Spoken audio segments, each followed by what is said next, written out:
Du fond de mon âme coulent des larmes qui traduisent mes silences. Que ma vie soit une fleur, un parfum pour toi, un parfum pour toi, Seigneur. Que ma vie soit une fleur, un parfum de bonne odeur. Devant toi je me repens. Fais de moi ce que tu voudras. Devant toi je me repens. Fais de moi ce que tu voudras. Que ma vie soit une fleur, un parfum pour toi, Seigneur. Que ma vie soit une fleur, un parfum de bonne odeur. Devant toi je me repens. Fais de moi ce que tu voudras. Devant toi je me repens. Fais de moi ce que tu voudras. Comme l'argile devant le potier, donne-moi la forme qui te plaît. Fais toutes choses en ton temps, je serai toujours confiant. Seigneur, observe mes voies, garde-moi près de ta croix. Je voudrais habiter chez toi tous les jours ici-bas. Que ma vie soit une fleur, un parfum pour toi, Seigneur. Oui, que ma vie soit une fleur, un parfum de bonne odeur. Oui, devant toi je me repens. Fais de moi ce que tu voudras. Oui, devant toi je me repens. Fais de moi ce que tu voudras. Bien-aimé, ce matin, commence à parler à Dieu. Dis au Seigneur qu'il fasse de toi ce qu'il veut. Que ta vie soit pour Dieu un parfum de bonne odeur. Et ce matin, qu'au travers de sa parole, tu sois comme l'argile entre les mains du potier. Et que tu te laisses emporter par l'Esprit de Dieu. Et que tu sois là où Dieu veut que tu sois. Et que tu sois un parfum de bonne odeur. Parlons au Seigneur ce matin, peuple de Dieu. Reko malarakatabasa. Siriko malarikete boroko mayasha. Rinoko marakataba sikerekete. Rinoko marakite ke sekere kombarayata. Siroko malayata sikereketabayasha. Oh Seigneur, ce matin, nous voulons t'inviter autour de cette parole. Nous voulons que, Seigneur, ce matin, notre Dieu, nos vies soient nues devant toi. Nous voulons que, Seigneur, ce matin, nous prenons l'engagement d'être comme dans tes mains l'argile et que, Seigneur, tu nous façonnes comme tu veux et que nous soyons des hommes qui servent à tes desseins parce que nous avons été sauvés pour servir à tes desseins. On a été sauvés, notre Dieu, pour servir à tes projets, pour nous inscrire dans ton programme, Seigneur, pour glorifier ton nom. Merci ce matin de faire taire la chair, de nous disposer et que, Seigneur, ce matin, nous soyons connectés avec toi et que nous recevons ce que tu as prévu pour nous, Seigneur. Merci parce que tu le fais au nom de Jésus. Alléluia. Que le Seigneur nous bénisse en ce matin. Bien-aimés, permettez donc ce matin que je puisse nous dire, le message est pour moi aussi et c'est pour chacun de nous ce matin, parce que nous prêchons une parole qui est au-dessus de nous-mêmes. Alléluia. Et quand bien nous prêchons, on n'est pas au-dessus de la parole de Dieu. Cette parole est pour moi, elle est aussi pour toi, elle est pour chacun de nous. Bien-aimés, je dirais donc ce matin que l'homme, dans le plan de Dieu, l'être humain, toi et moi, dans le programme de Dieu, dans la stratégie de Dieu, dans la manière de Dieu de fonctionner, il a plu à Dieu de faire de l'homme son premier partenaire. Lorsque Dieu veut réaliser un plan, lorsque Dieu veut accomplir quelque chose, il est vrai qu'il a créé les anges. Mais le premier partenaire, le premier collaborateur, l'associé qu'il veut auprès de lui pour accomplir son plan, c'est l'homme. C'est une grâce, c'est un privilège, mais c'est aussi une responsabilité. Ce ne sont pas les anges que Dieu veut utiliser pour évangéliser, pour gagner le monde, pour enseigner sa parole, prier pour les malades. Ce ne sont pas des anges. Quand nous lisons par exemple l'histoire du pauvre Lazare et du riche, lorsque le riche est mort, il pouvait dire, Seigneur, permets qu'il y ait des gens qui vont quitter l'au-delà pour aller sur la terre, pour aller annoncer, pour dire qu'en réalité, après la mort, il y a quelque chose qui nous attend ici. Il dit, je n'ai pas besoin d'envoyer quelqu'un, ni un ange, mais ils ont des prophètes, ils ont des pasteurs, ils ont des hommes de Dieu, ils ont des hommes sur cette terre-là pour leur parler de ma part. Quant à eux d'écouter, afin qu'ils ne viennent pas là où tu es en ce moment. Alléluia. Donc Dieu veut utiliser l'homme. Pour guérir les malades, c'est l'homme que Dieu veut utiliser. Prêcher sa parole, c'est l'homme que Dieu veut utiliser. Il veut utiliser les hommes et les femmes remplis de son esprit pour accomplir son œuvre. Mais sachant que dans la maison de Dieu, il y a deux sortes d'instruments. Il y a deux sortes de vases. Paul pouvait dire quelque part, il y a des vases d'honneur. Des vases qui sont pour Dieu des canaux puissants, propres à toute bonne œuvre, que Dieu met à part, qu'il utilise puissamment. Lorsqu'il a des projets, lorsqu'il a des programmes spécifiques, c'est ces vases d'honneur-là qu'il utilise. Mais à côté de ces vases d'honneur, il y a également, comme Paul l'a dit quelque part, des vases, c'est-à-dire des instruments qui sont d'usage inutile, qui sont vides. Alléluia. Bien-aimés, ce matin, la bonne nouvelle que je vais annoncer, c'est que Dieu veut nous utiliser. Dieu veut m'utiliser. Dieu veut t'utiliser. Il veut utiliser des femmes, des enfants. Il n'y a pas d'âge. Même des gens qui se disent, mais j'ai déjà 60 ans, 70 ans. Dieu veut utiliser tout le monde. Alléluia. Mais la question qu'on doit se poser ce matin, comment être un vase d'honneur? Comment être l'instrument que Dieu veut que je sois? Comment être l'instrument que Dieu peut utiliser pour réaliser ses projets, pour atteindre ses objectifs? Alléluia. Sachons-le, bien-aimé, Dieu ne fait acception de personne. Chez Dieu, il n'y a pas combine. Dieu ne trie pas les personnes. Chez Dieu, il n'y a pas tel est ceci, tel est cela. Dieu ne trie pas. Il n'y a pas d'acception de personne. Cependant, avant d'utiliser quelqu'un puissamment, avant de t'employer pour accomplir certaines choses, pour que tu sois un vase d'honneur entre les mains du Seigneur, il y a un travail d'abord que Dieu fait faire en toi. Dieu veut d'abord faire un travail en toi. Et lorsqu'il fait ce travail en toi, il y a aussi des dispositions. Il y a des qualités qu'il veut voir en toi.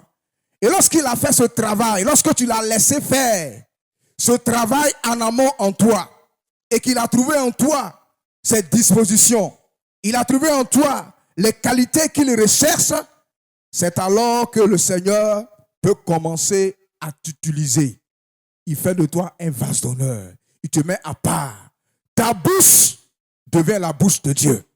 Les paroles que tu déclares deviennent les paroles de Dieu. Parce que Dieu sait que tel est fiable. Elle est fiable. Il est fiable. Je peux m'appuyer sur lui pour réaliser mon plan. Parce que je suis sûr que la gloire me reviendra. Alléluia. Bien-aimés, les objectifs que je vis ce matin à travers ce message, c'est qu'à la fin, chacun de nous comprenne que Dieu veut l'utiliser. Je dis qu'il y a 2 sujets de prière que le Seigneur ne va jamais exaucer. Dieu exauce tous les sujets de prière, mais il y a 2 sujets que Dieu n'exauce jamais. Le premier sujet que Dieu ne va jamais exaucer, c'est lorsqu'on va prier pour demander au Seigneur Jésus de faire ce qu'il a déjà fait il y a 2000 ans à la croix. Il ne va plus descendre pour faire ça. Il y a des choses qu'il a déjà accomplies il y a longtemps. 2000 ans est passé. Ce qui te reste à faire, c'est d'étendre la main de la foi et puis de saisir. Donc Dieu n'exauce pas les prières qu'on va lui demander de faire, ce qu'il a déjà fait pour nous en réalité il y a 2000 ans qui sont déjà passés. Alléluia. Deuxième sujet que Dieu n'exauce pas, c'est quand on veut que Dieu n'a qu'à faire ce qu'il nous commande de faire. Il y a des choses que Jésus nous commande de faire. Jésus ne va plus descendre pour aller imposer les mains aux malades pour les guérir. Il ne va plus faire ça. L'ordre est donné à Mme Cho. L'ordre est donné à l'ancien Assalé. L'ordre est donné à ma soeur Alida pour dire, allez, dites, le royaume des cieux est proche.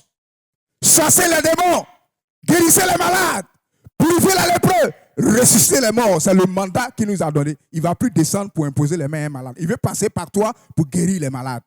Donc souvent on prie mal. Seigneur, guéris. Dieu va plus descendre pour guérir. On commande à la guérison. On ordonne la guérison parce qu'il a déjà accompli la guérison il y a 2000 ans. Est-ce que quelqu'un peut ce matin se lever et célébrer le Seigneur pour les choses qu'il a déjà accomplies? Pour dire au Seigneur, on ne va plus commencer à prier mal. Pourquoi demander au Seigneur de faire ce qu'il a déjà fait? Ce que tu as fait, c'est de prendre la main de la foi et de dire, Seigneur, tu as déjà accompli le miracle. La guérison a déjà été payée pour moi. La santé a été payée pour moi. J'ai été guéri il y a déjà 2000 ans. Alors Seigneur, je viens au pied de la croix et je prends ma guérison. Je vais au pied de la croix. Je prends ce que tu as déjà fait pour moi il y a 2000 ans. Alléluia. Arrêtons de prier mal.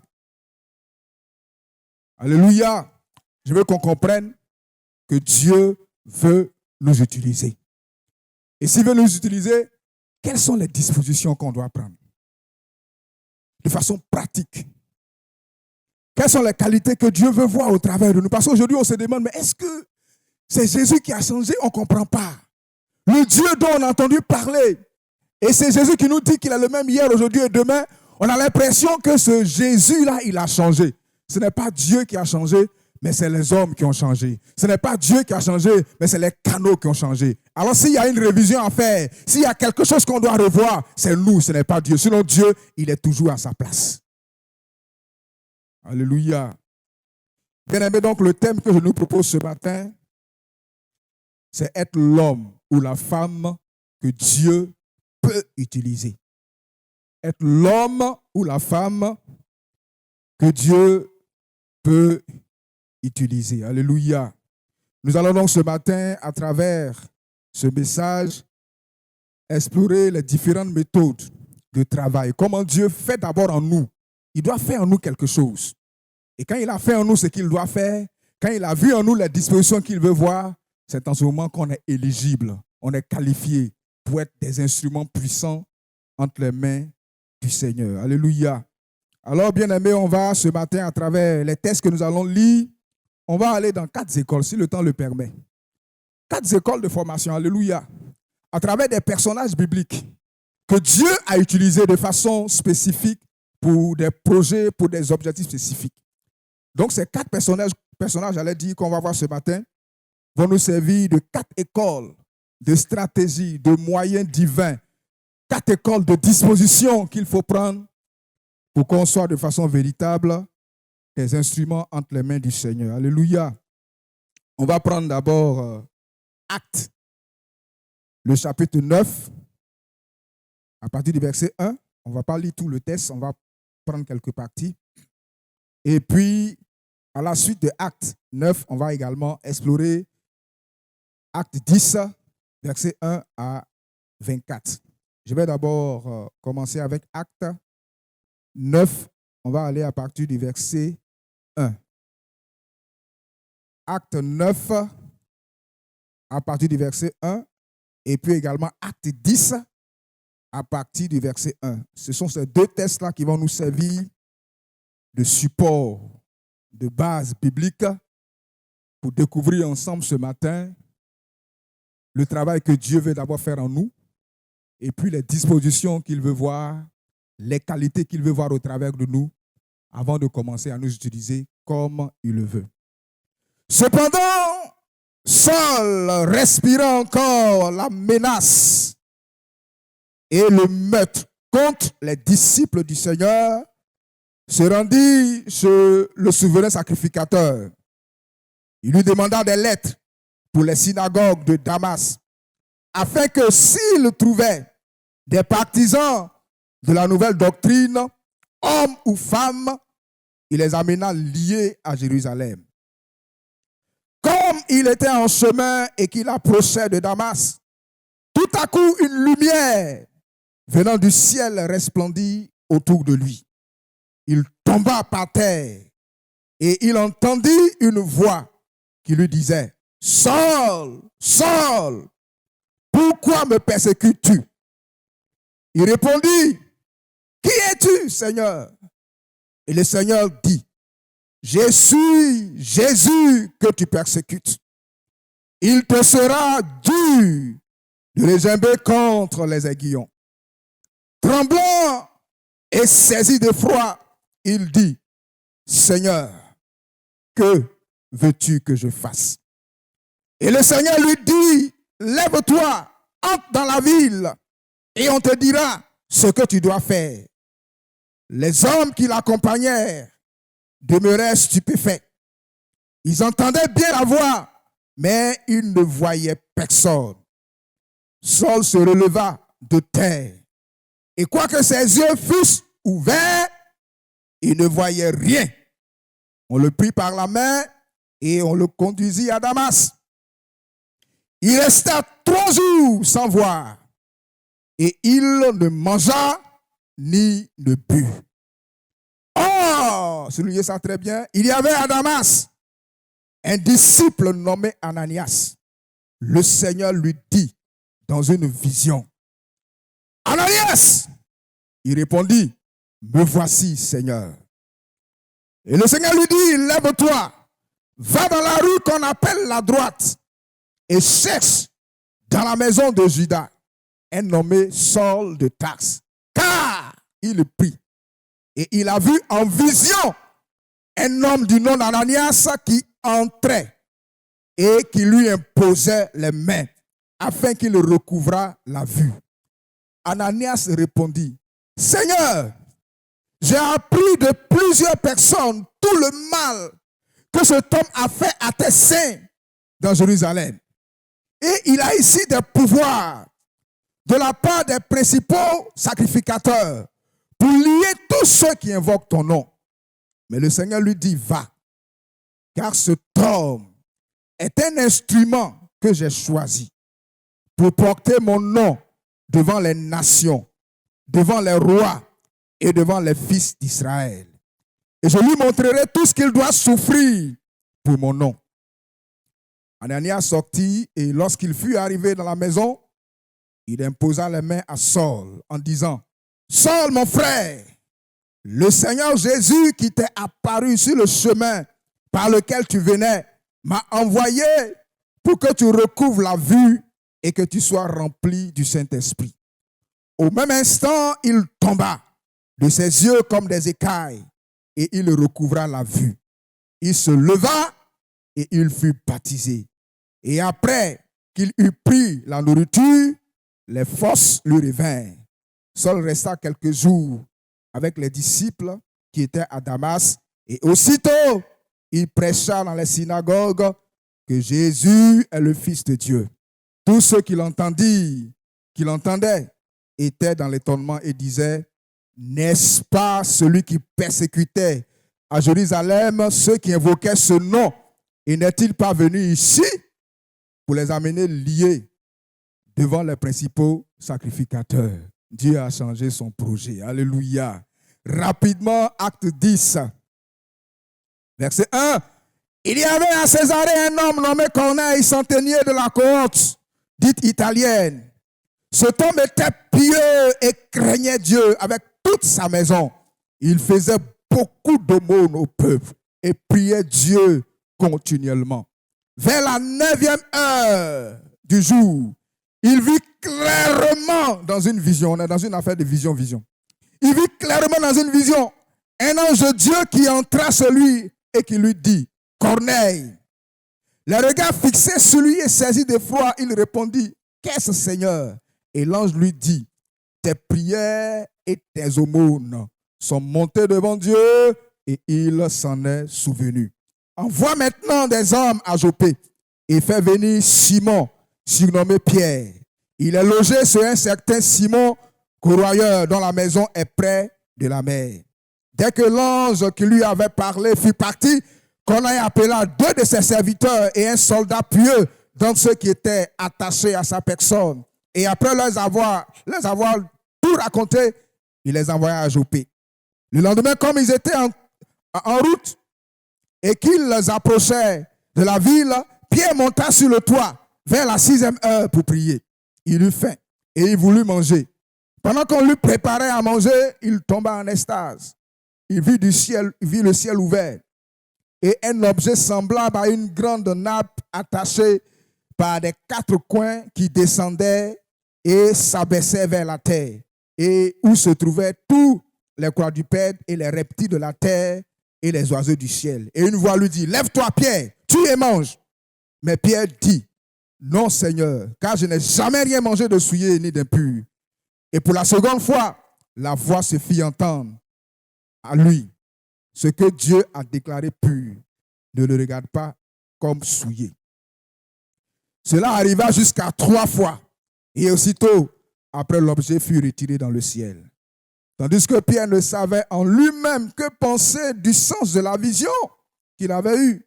Voici les hommes envoyés par Corneille, s'étant informés de la maison de Simon, se présentèrent à la porte et demandèrent à haute voix si c'était là que logeait Simon, surnommé Pierre.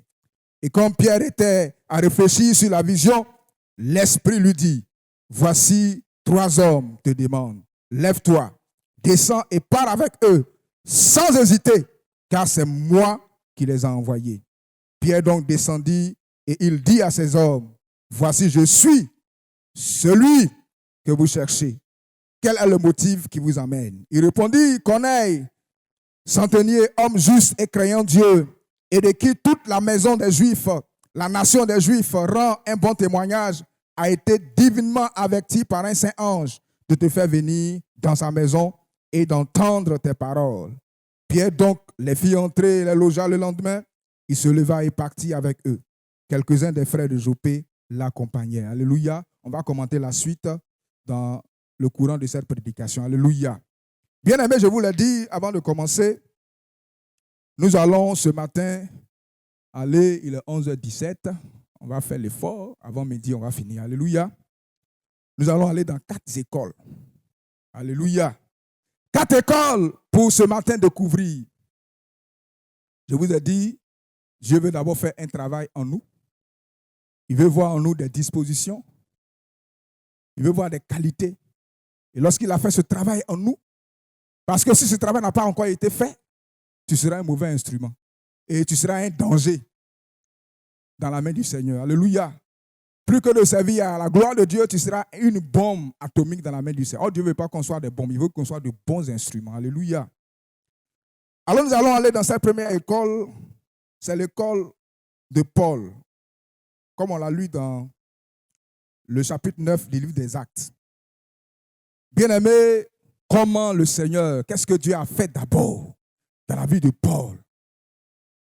Et puis, quelles sont les dispositions qu'il a vues avant de faire de Paul ce que toi et moi on sait aujourd'hui, l'apôtre des incirconcis, celui qui pouvait dire quelque part, j'ai travaillé plus que tout le monde, non pas moi, mais avec la grâce de Dieu qui est avec moi. Alléluia. Paul a dit que il avait été préparé, appelé par Dieu depuis la fondation du monde, à être serviteur du Seigneur, à être témoin de Jésus-Christ. Mais avant de devenir ce témoin puissant, ce témoin qui a partagé, ce missionnaire pour Dieu, Paul a été d'abord seul. Et quand il était seul, Il n'était pas encore témoin du Seigneur. C'est quand il est devenu Paul qu'il a commencé à être ce puissant instrument entre les mains du Seigneur. Et Saul, avant d'être apôtre, qui était-il? On l'a lu ensemble. Un persécuteur, un terroriste, un criminel, un assassin, un opposant de l'évangile. Il prenait du zèle à voir les chrétiens massacrés, tués, jetés en prison. Il persécutait l'église du Seigneur. Il était engagé dans un combat qu'il pensait être un combat noble. Parce qu'il pensait être en train de servir Dieu lorsqu'il saisissait les chrétiens et qu'il les jetait en prison. Pour lui, il était en train de démontrer son zèle pour Dieu. Il pensait qu'il était au service du Seigneur lorsqu'il agissait de la sorte. Mais ses projets étaient contraires au plan du salut de Dieu. Parce qu'en réalité, il opérait dans l'ignorance. Il ne savait pas qu'en s'attaquant aux chrétiens, en s'attaquant à l'église, il ignorait qu'il était en train de s'attaquer à Jésus lui-même. Il ignorait qu'il était en train de combattre Dieu. Il n'était pas en train de servir Dieu, mais il était en train de combattre Dieu. Et c'est dans cette logique-là qu'il partait ce jour. Il a fait son projet. Il a demandé la documentation qu'il faut. Tout ce qu'il fallait pour aller encore, pour parler comme les Ivoiriens, faire encore mal, plus grave encore à Damas.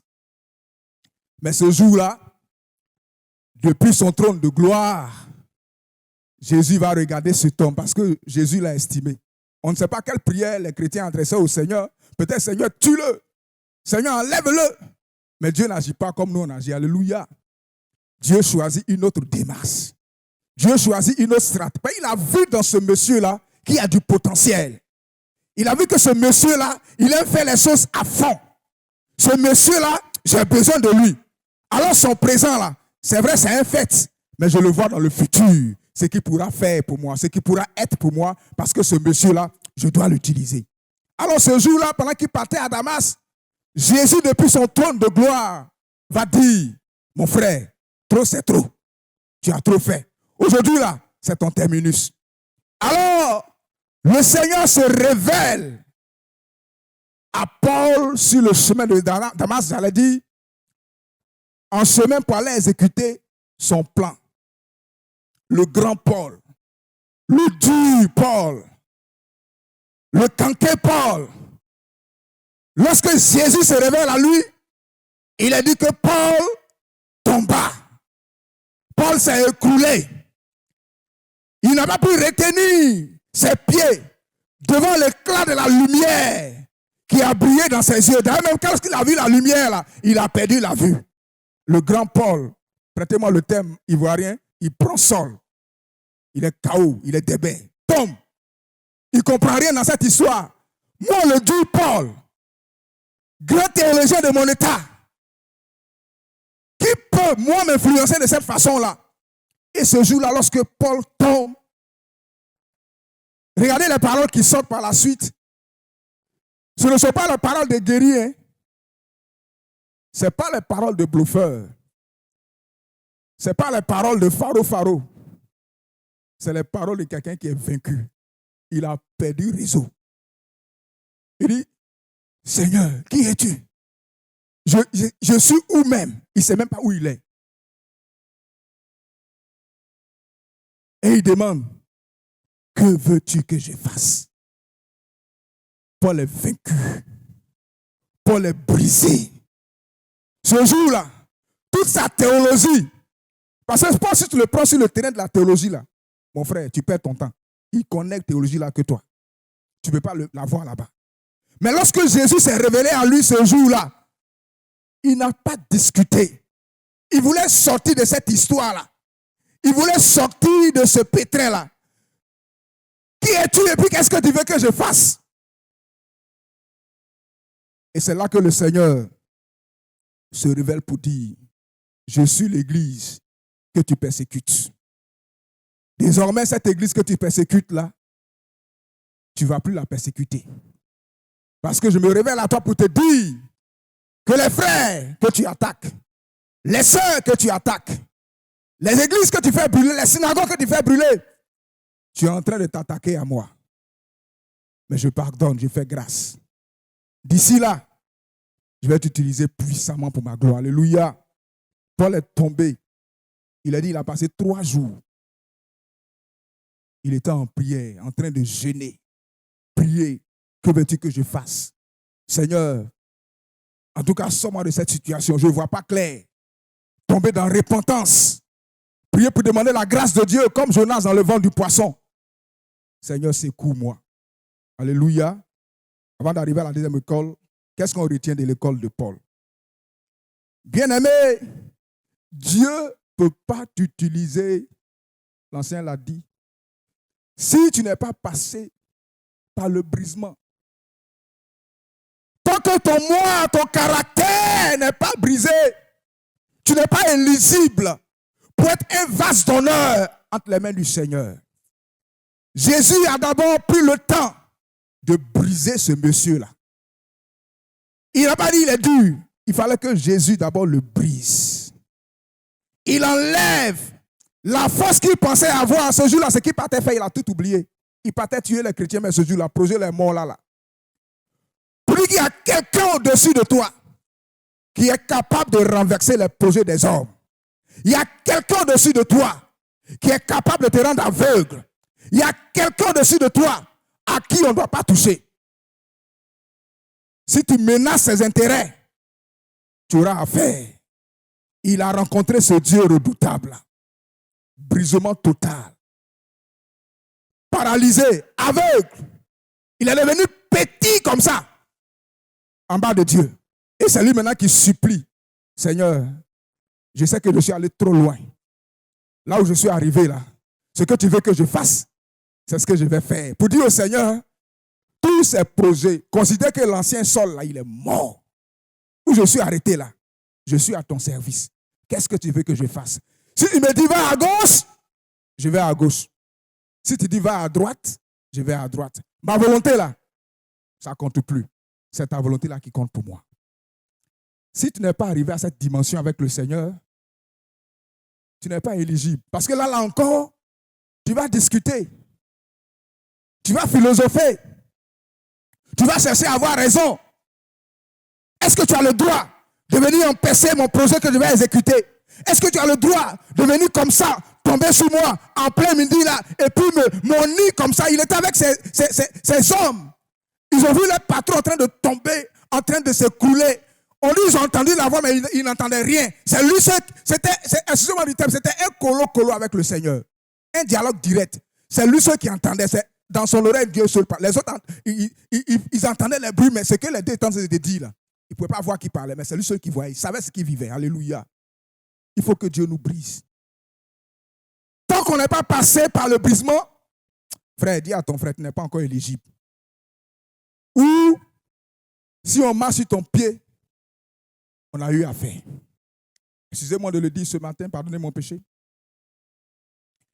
Si on t'a regardé d'une certaine façon, quand tu vas rentrer chez toi, pendant 3 jours, 1 semaine, pourquoi aujourd'hui après Amen et Dia m'a regardé comme ça? Regarde Dia là, c'est bizarre.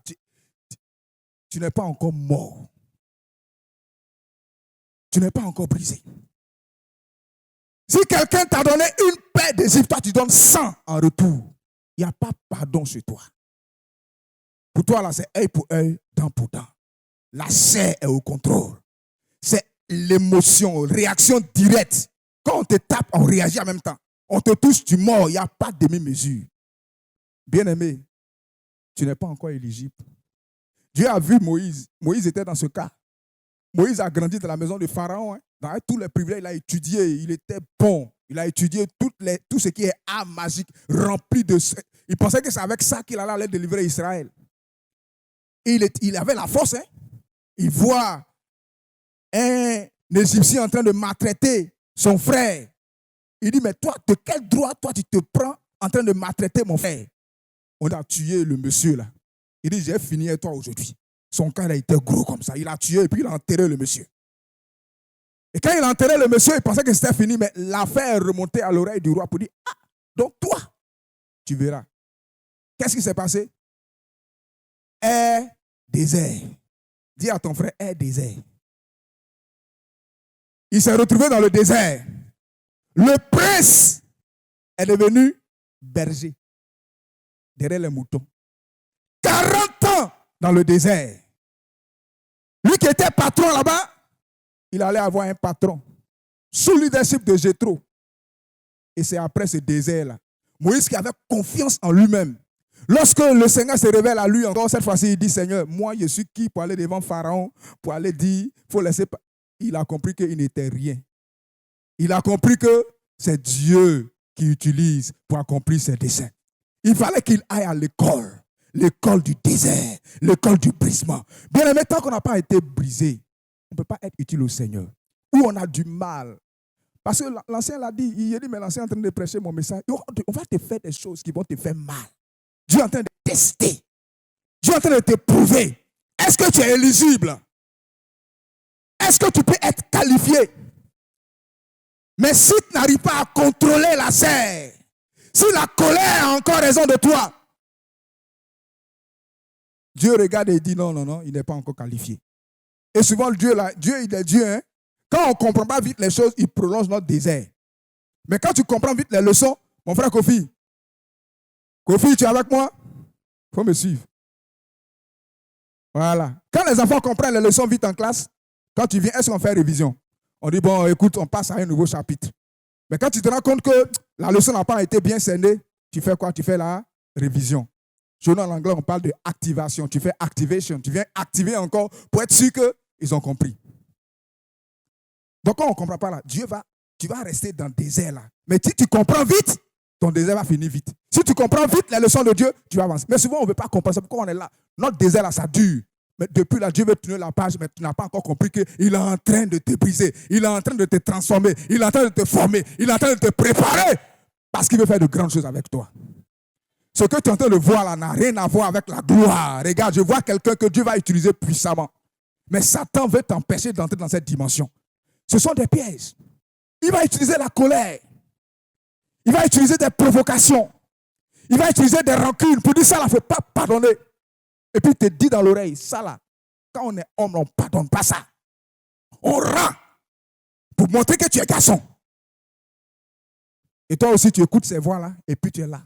Là, ton cœur est rempli. Mais tu ne peux pas être un canal, parce que c'est quand le tuyau est vide que l'eau coule. Mais le tuyau est bouché. L'eau ne peut pas circuler. Les canaux sont bouchés. Ce matin, le Seigneur dit à quelqu'un, il dit à quelqu'une, commence à déboucher les canaux. Comment déboucher les canaux? C'est de comprendre que Dieu veut que je sois brisé. Dieu veut que je sois transformé. Dieu veut que je sois transformé. Dieu veut que je devienne une autre personne. Parce que demain, peut-être dans le ministère, demain, je ne sais pas sur quel sang, il y aura les réalités. Il faut que j'arrive à garder mon sang-froid. Quand on est brisé, frère, tu dis, hein, Seigneur, c'est Dieu qui fait mon palabre. Alléluia. Il y a un témoignage que j'ai écouté qui m'a marqué, un arabe, Marc Gabriel, qui était un docteur en islamologie, qui est devenu aujourd'hui évangéliste. Il dit quand il était musulman, il était comme un Paul. C'est eux qui se promenaient pour chercher les églises et puis ils mettaient casual et puis ils brûlent. Ils vont d'église en église et puis quand ils trouvent des chrétiens, ils prononcent les mots et puis ils brûlent et puis ils sont contents. Et il dit, c'est qui a fait qu'il s'est converti? Il n'a rien compris, mais quand ils font ça, les chrétiens là ne réagissent pas. Un jour, il dit, bon, je vais aller voir le pasteur de l'église en question. Nous, on vient brûler votre église. On vient vous tuer. Et avec les, comme vous appelez les classiques, on tue et puis vous ne dites, il dit, il va. Et puis, il rencontre le pasteur. Il dit, mais vous êtes comment? Et puis nous, on vient, on vous piétine, on fait tout. Et puis vous êtes comment même? Le pasteur a dit, nous, on n'a pas force. Si le Dieu qu'on sert, il n'est pas prêt à nous défendre, faites de nous ce que vous voulez. C'est lui qui nous défend. Il dit, ça l'a tellement marqué. Quand il est quitté là, quelqu'un lui avait offert une Bible en son temps. Je crois qu'il parlait de Gédéon, le ministère de mon papa Ancho. Donc il a retrouvé son Nouveau Testament là. Il dit tellement, il veut découvrir ce Jésus-là qui fait que ces adeptes-là, ils sont pacifiques. Comme on fait tout et puis ils ne réagissent pas. Il dit une nuit, il a lu tout le Nouveau Testament, il était dessus jusqu'à, et puis il est tombé sur l'histoire de la femme adultère qui avait péché et qui allait pour qu'on la lapide. Les gens ont dit, elle a péché, il faut qu'on la lapide pour qu'elle meure. On l'envoie au pied de Jésus. Puis Jésus dit, entre vous là, que celui qui n'a jamais péché jette la première pierre. Et tout le monde est parti. Il dit, quand il a lu ce témoignage, il dit, attends, nous dans notre Coran, là, la charia, quand tu fais, on te lapide et puis on te tue. Ce Dieu si miséricordieux, si bon, il faut que je cherche à le connaître. Quand il a déclaré sa foi, ils l'ont chassé de son coin, ils l'ont dépouillé de tout.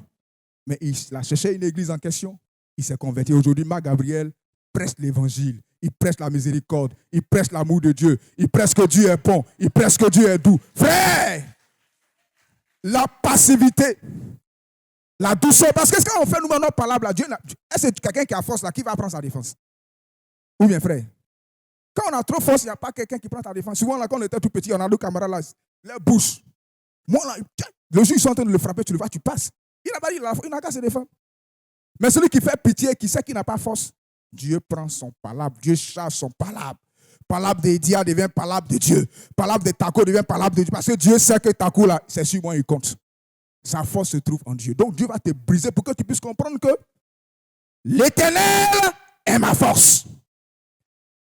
Si Dieu ne fait rien pour moi, c'est que je suis foutu.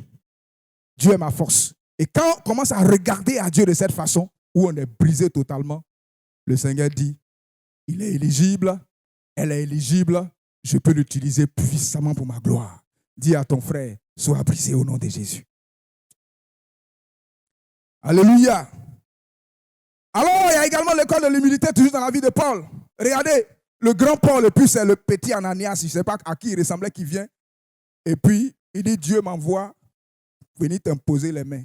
Ce jour-là, il n'a pas de disciple. Il dit, ah, tiens, toi, tu es quitté où? Venir m'imposer, moi, le grand Paul. Il a mis sa tête. Il dit, pour prier. Alléluia. L'humilité. Ça m'a rappelé le cas de Jean-Baptiste et puis de Jésus. Jésus va et puis il dit à Jean-Baptiste, je suis venu me faire... Jean-Baptiste dit, ah, moi, je suis qui pour baptiser toi, Jésus, fils de Dieu? Il dit, laisse faire, afin qu'on accomplisse ensemble la volonté de Dieu. Et Jean-Baptiste a dit, il faut que je diminue afin qu'il croisse. Tu dois diminuer pour que le Seigneur puisse grandir. Tu dois diminuer pour que Jésus puisse croître en toi. Si tu ne diminues pas, Jésus ne pourra pas croître. Tu dois être effacé. Tu dois mourir. Ne jurez que par Dieu. C'est en ce moment-là, dans cette attitude, cette disposition de brisement, d'humilité, où un enfant vient et puis il te parle, ton oreille est attentive. Tu sais que c'est Dieu qui parle par lui, tu écoutes. C'est là que Dieu peut dire que tu es éligible pour pouvoir être utilisé entre ses mains. Alléluia. On va aller vite. Parce qu'on a 4 écoles à voir rapidement. Ça, c'était la première école, l'école de Paul. Alléluia. On va aller à l'école d'Ananias. Dieu aussi a utilisé Ananias. Hein? Il a dit que Dieu, lorsque Paul était tombé là-bas, il était aveugle. Dieu va aller parler à un frère. On dit un disciple nommé Ananias pour dire lève-toi, va dans tel endroit. Il y a quelqu'un qui est là-bas pour qui tu dois aller prier. Ananias d'abord a fait opposition pour dire ah Seigneur, attends, tu ne connais pas ce monsieur-là? Ce monsieur, on dit, ça veut dire que le monsieur avait grossi le cœur. Le monsieur, on dit, il tue les chrétiens et puis il est venu à Damas même là, il est venu pour nous faire arrêter. À cause de lui-même, nous tous on est cachés dans nos maisons. Et puis moi, je suis qui pour aller? Non, Seigneur, pardon. Lui là seulement, il peut aller prier pour lui. Il n'a qu'à mourir. Dieu dit, cet homme que tu vois là, c'est quelqu'un que j'ai choisi, que je vais utiliser puissamment pour ma gloire. Alléluia. L'ancien Saul que tu connaissais, ce n'est plus lui. Je me suis révélé à lui, c'est un nouveau Saul. Va prier pour lui, afin qu'il retrouve la vue et qu'il se mette à mon service. Alléluia. Et d'abord, lorsque le Seigneur l'appelle, qu'est-ce qu'il répond? Il dit, me voici. Voilà les dispositions que le Seigneur recherche. Est-ce qu'on peut dire, me voici, quand le Seigneur se révèle à nous? Un disciple qui avait des oreilles sensibles à l'Esprit de Dieu. Quand je méditais, je disais, dans mon jargon, je l'appelle le disciple connecté. Le disciple qui était dans le réseau du Seigneur. Parce que quand on n'est pas connecté à Dieu, Dieu va parler et puis on ne va pas entendre. Mais il était tellement connecté Il avait cette sensibilité d'entendre la voix de Dieu, de discerner la voix de Dieu, d'être sensible à la voix du Saint-Esprit. Et il était disponible pour le Seigneur, disponible à pardonner, à aller prier pour un criminel, à aller prier pour quelqu'un qui a maltraité l'église hier, à manifester de l'amour, pour dire ce que tu as dit, Seigneur, c'est ce qui est vrai. C'est vrai, il a fait du mal, mais comme tu me demandes de partir, Seigneur, par amour, par obéissance à ta parole, j'irai faire ce que tu me demandes d'aller faire. Alléluia.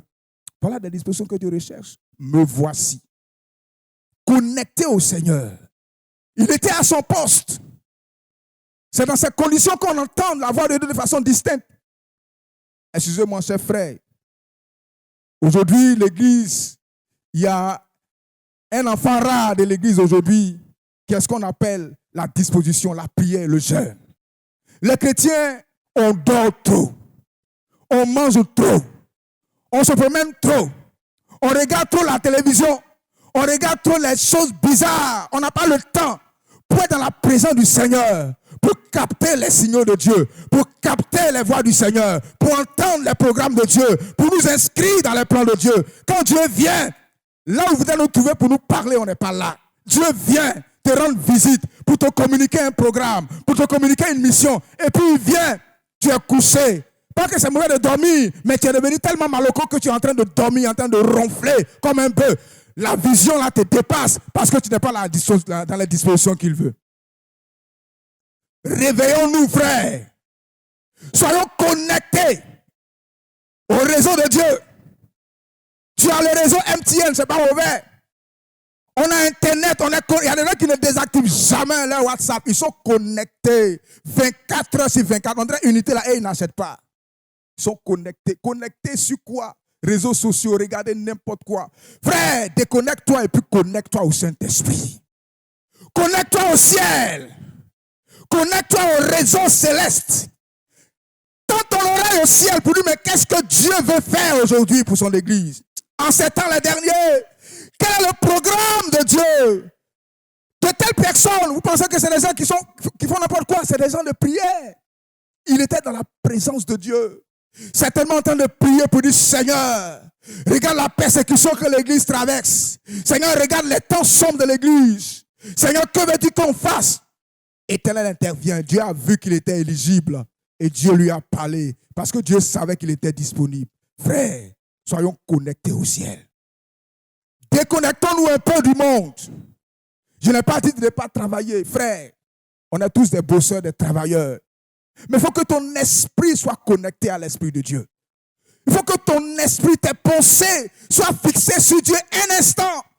Pourquoi passons-nous toute une journée sans prendre le temps de nous penser, de méditer un peu sur la parole de Dieu? Toutes nos journées, on est en train de penser à des choses où Dieu n'a aucun intérêt. Bien aimé, il y a dans la Bible un homme, un jeune du nom de Daniel. Ce jeune homme a été connecté au Seigneur. Il voulait savoir comment l'histoire de son peuple allait se terminer à Babylone. Il jeûnait, il priait pour dire, Seigneur, le temps de la captivité est en train d'arriver. Quel est ton programme? Tellement il était dans la présence de Dieu, dans la prière, dans le jeûne. Dieu va révéler à Daniel non seulement l'histoire d'Israël en son temps, mais jusqu'à l'Apocalypse, parce qu'il était connecté. Je vais dire à quelqu'un ce matin, connecte-toi. Dieu me dit de te dire ce matin, il est temps de te connecter. On est connecté au monde, mais on n'est pas connecté à Dieu. On mange seulement, on dort seulement, on ronfle seulement. On fait politique, on regarde le journal, on fait des commentaires, mais on n'a pas le temps de nous asseoir pour tendre notre oreille à la fréquence de Dieu pour dire, Seigneur, que veux-tu dire aujourd'hui? Qu'est-ce que tu veux faire? Que Dieu nous donne des oreilles de disciples pour entendre ce qu'il a envie de nous dire et pour qu'on soit à son service pour accomplir son programme sur terre. Si tu n'es pas discipliné, un chrétien désordonné, un chrétien non consacré, un chrétien qui ne prend jamais le temps de s'asseoir, de méditer sur le plan de Dieu, le programme de Dieu, ne t'attends pas à ce que le Seigneur te choisisse pour des tâches spécifiques parce que tu n'es pas connecté. Est-ce que quelqu'un me comprend ce matin? Alors l'école en allant nous enseigne qu'il faut être connecté, être disponible. Dieu va venir te dire quelque chose. Il a dit, me voici. Mais nous, on va dire au Seigneur, Seigneur, c'est-à-dire qu'aujourd'hui, là, voilà, c'est-à-dire qu'on va conjuguer avec le Seigneur. C'est-à-dire que j'ai tel rendez-vous, c'est-à-dire, on trouve des arguments pour ne pas être disponible. Bien-aimés, soyons connectés. Soyons sensibles à la voix de Dieu. Que notre oreille soit penchée sur le ciel. Et laissons Dieu trouver en nous les dispositions qu'il faut pour nous utiliser. Alléluia.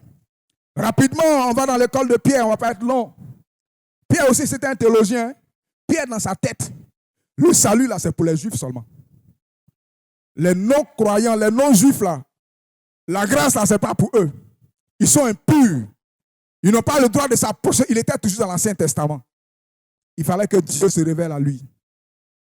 Pour qu'il comprenne que le salut a été libéré. La grâce de Dieu a été répandue. Désormais, Dieu ne fait plus acception de personne. Il n'y a plus de juifs, ni de grecs, ni hommes, ni femmes, ni vieux. Mais dans les derniers temps, dit Dieu, je répandrai de mon esprit sur toute chair. Vos fils, vos filles, vos jeunes gens, vos jeunes hommes, vos vieillards, même sur vos servants, vos serviteurs, vos esclaves, là, Dieu va répandre son esprit sur eux. Il n'avait pas compris ça. Alors Dieu lui dit, ces temps ont changé. Mais il s'est rendu disponible. Il a renversé cette théologie. Et quand il allait se connaître, regardez ce que Dieu va faire. Dieu va bénir Corneille. Il va bénir la maison de Corneille. Il va passer par Pierre pour faire en sorte que Corneille soit parmi les non-croyants, les non-juifs à recevoir le Saint-Esprit. Il va être l'objet d'un témoignage. Parce qu'il a accepté ce jour-là de penser comme Dieu pense, de voir les choses comme Dieu voit les choses. Parce que Dieu lui a dit, comment est-ce que toi tu peux déclarer impur ce que moi j'ai déclaré pur? Souvent on n'avance pas avec le Seigneur parce qu'on est dans nos logiques soutenues. On refuse de voir les choses comme Dieu voit les choses. Ce que Dieu a déclaré pur, on voit impur. On continue d'être dans nos logiques, nos traditions. Mais tant que tu ne décides pas de changer de mentalité, tu n'es pas prêt à décoller avec le Seigneur. Il fallait que Dieu d'abord amène Pierre à changer de mentalité, à changer de façon de voir. C'est alors qu'il était éligible pour être utilisé par Dieu pour communiquer le Saint-Esprit à Corneille et tous ceux qui étaient dans sa maison. Alléluia. Après, les apôtres sont venus se plaindre. Pourquoi lui, il est parti prier? Il dit, mais je ne pouvais pas. J'ai reçu une vision du Seigneur, un ordre de Dieu. Et puis regardez, ce que Dieu nous a donné, il est fier. Ce que notre chose là, notre Saint-Esprit qu'on a reçu là, mais Dieu a donné ça aussi aux gens là. On ne peut pas faire quelque chose. Il fallait qu'il soit délivré de cette pensée là. Que le salut a été libéré. La grâce de Dieu est pour tout le monde. C'est pour te dire ce matin, pour nous dire ce matin, c'est nous tous, je suis concerné aussi. Il y a des mentalités là. Tant que tu ne quittes pas dedans là, c'est à cause de ça depuis là, Dieu ne peut pas t'utiliser. Il y a des gens qui ne sont pas encore baptisés du Saint-Esprit parce que les têtes là, il y a des choses, il cherche à comprendre. Et tellement il est tout le temps, il est dans cette. Tu ne peux pas recevoir. Il ne faut pas chercher à comprendre, il faut croire. Alléluia. Il veut rationaliser, il veut raisonner. Avec Dieu, ce n'est pas tout qu'on doit chercher à comprendre. Regardez, Pierre est en train de chercher à comprendre. Dieu n'a pas laissé Pierre finir de chercher à comprendre. Il dit, j'ai envoyé les gens, il faut les suivre, vous allez partir. Donc souvent, il faut arrêter il faut suivre le mouvement de Dieu. Il faut suivre le mouvement du Saint-Esprit. Mais si tu veux tout chercher à comprendre, tu veux trop philosopher, être trop cartésien, Dieu ne pourra pas bouger avec toi. Tu vas bloquer le plan de Dieu. Il fallait que les pensées de Pierre soient renouvelées. Alléluia. Alléluia. Je vous ai promis, on va finir avant midi. Dernière école, on ne pourra pas rentrer dans tous les petits détails. L'école de Corneille. Voilà un monsieur, sa vie fait école, frère. On lui cet homme priait. Il donnait les aumônes nuit et jour continuellement. C'était quelqu'un qui persévérait dans la consécration. Il aurait pu dire, mais depuis je prie, depuis je sème, je donne. Parce qu'en son temps, c'était la façon, j'allais dire, judaïque, de pouvoir, dans le judaïsme, de pouvoir accomplir la justice. Il fallait faire des aumônes, il fallait prier, il fallait faire. Il faisait tout ce qu'il fallait faire. Et puis, mais il ne voyait rien. Mais il a persévéré. Et c'est dans cette persévérance, dans cette consécration continue, persévérante, que Dieu dit, mais attends, ce monsieur-là, si je ne le bénis pas, c'est que je ne suis pas juste. Alléluia.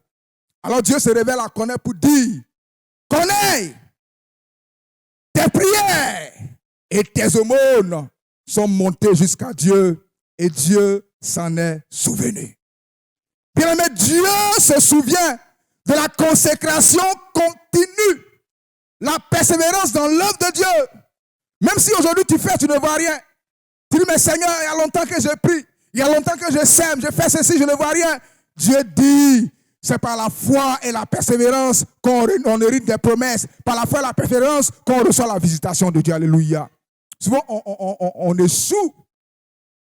Il fallait qu'on aille persévérer pour que Dieu fasse de lui le témoin. Il a été un exemple, un modèle. Quand on dit, quels sont les non-juifs qui ont été les premiers à recevoir le Saint-Esprit, on dit, il y a Corneille. Sa vie a été un témoignage parce que Corneille, il était quelqu'un qui servait Dieu dans la persévérance. Une consécration continue dans la persévérance. On ne dit pas, quand ça va, il était tout le temps en train de mouiller le maillot pour le Seigneur. Et Dieu n'est pas injuste pour ne pas regarder le maillot que tu mouilles. Il n'est pas injuste pour voir ta persévérance dans son œuvre. Il n'est pas injuste pour voir tous les sacrifices que tu fais. Un matin, dis à ton frère, dis à ta soeur, il va te surprendre. Alléluia. Dieu surprend. Ce jour-là, Corneille ne s'attendait même pas. Mais Dieu dit aujourd'hui là, tes aumônes, tes prières, tu as trop prié, tu as trop sémé, tu as trop donné. Le temps est venu pour moi aujourd'hui de me souvenir de toi. Je suis descendu pour te récompenser. Alléluia. Il donne quelque chose que l'argent ne peut donner. Le Saint-Esprit, l'Esprit de Dieu. Alléluia. Il bénit Corneille et toute sa maison est bénie. Et Corneille devient l'objet d'un témoignage. Amen. Bien aimé, le temps est en train d'avancer, la pluie nous menace. Mais je voudrais que nous puissions retenir les quelques leçons. Le temps nous est un peu limité pour aller encore dans plus de détails, mais retenez ces quelques points que j'ai énumérés. Bien aimé, Dieu veut t'utiliser. Il veut m'utiliser. Ce qui fait que Dieu t'aide, c'est parce que tu refuses d'être brisé. Tu veux rester seul. Tu ne veux pas devenir Paul. Mais tant qu'on va rester seul, on refuse d'être Paul, Dieu ne pourra pas nous employer. Notre caractère, ancien caractère, nouveau caractère, même chose. Mais si ton caractère ne change pas, on t'a connu hier dans le monde là-bas, on dit toi, ta bouche là, c'est comme il y a piment dedans. Quand tu parles aux gens, ça brûle jusqu'à ça quitte. Mais tu es toujours même chose là, ta bouche ça pique toujours. Mais tu ne veux pas utiliser une bouche qui insulte pour guérir les malades et puis la même bouche encore pour chasser, pour faire autre chose. La même bouche que tu prends pour insulter, tu veux prendre cette bouche encore pour guérir les malades. De la même source pas sortir de l'eau amère et puis l'eau douce, dit la Bible. Il faut que tu sanctifies ta bouche. Alors que le Seigneur nous donne d'être brisés. Que Dieu nous donne d'être des Ananias, des disciples réceptifs, oreilles attentives, connectés au ciel, connectés au programme de Dieu qu'il nous donne. D'être des pierres, on accepte de dire Seigneur, ma théologie, je reconnais que c'était faux. Je reconnais que j'étais dans le faux. Seigneur, je m'aligne sur ce que tu vois. Je m'aligne sur tes pensées. Je renonce à mes pensées et je décide, Seigneur, désormais de marcher sur ou selon la pensée de Christ. Alléluia. Je persévère dans la consécration. Quand aujourd'hui je ne vois rien, je suis dedans. Demain, je suis dedans. Je vais continuer de prier. Je vais continuer d'intercéder. Continuer d'être à mon poste, à mon ministère. Jusqu'à ce que Dieu me dise, tes prières, tes offrandes, ta consécration est montée jusqu'à moi et je suis descendu pour te bénir, pour te faire du bien. Alléluia. Est-ce qu'on peut se tenir debout ce matin, peuple de Dieu? Et nous allons chacun pour sa part. Je vous l'ai dit, moi-même, je suis dedans. C'est vrai que j'ai pressé, mais le Saint-Esprit aussi m'a parlé. J'ai ma part dans ce message. Chacun de nous peut-être a reçu sa part. Dieu veut qu'on passe par l'école du brisement. Dieu veut que tu sois un disciple, une disciple réceptive. Tu dors trop. Paul, quand il est tombé, il a dit il a fait 3 jours, il était en prière. Et quand il s'est révélé à Ananias, Dieu a dit va, parce qu'il prie. Si on n'est pas dans une disposition de prière, Dieu ne peut pas mandater, Dieu ne peut pas envoyer la solution. Il ne peut pas dépêcher, enclencher le programme qu'il faut pour que son nom soit. Il était en prière. Frère, si on est en prière, l'onction, l'huile fraîche ne va jamais manquer sur notre tête. Aujourd'hui, Dieu a un cœur qui lui fait mal. On n'aime plus la présence de Dieu. Les chrétiens n'aiment pas la présence de Dieu. On supporte tout, on préfère se mettre dans les endroits où Dieu n'est pas, mais on n'aime pas la présence de Dieu. Une seule minute en prière, on est fatigué, mais on peut s'asseoir des heures et des heures devant la télévision, faire toutes choses, sauf rester dans la présence de Dieu. Dieu t'a dit quelque chose ce matin? Ouvre la bouche et parle au Seigneur. Dis, Seigneur, utilise-moi, mais donne-moi de remplir les conditions. Donne-moi, Seigneur, de m'inscrire à ces différentes écoles pour que je sois l'homme que tu veux, un vase donné en tes mains. Et que, Seigneur, au travers de ma vie, ton nom soit glorifié. Parle à ton Dieu ce matin, mon frère.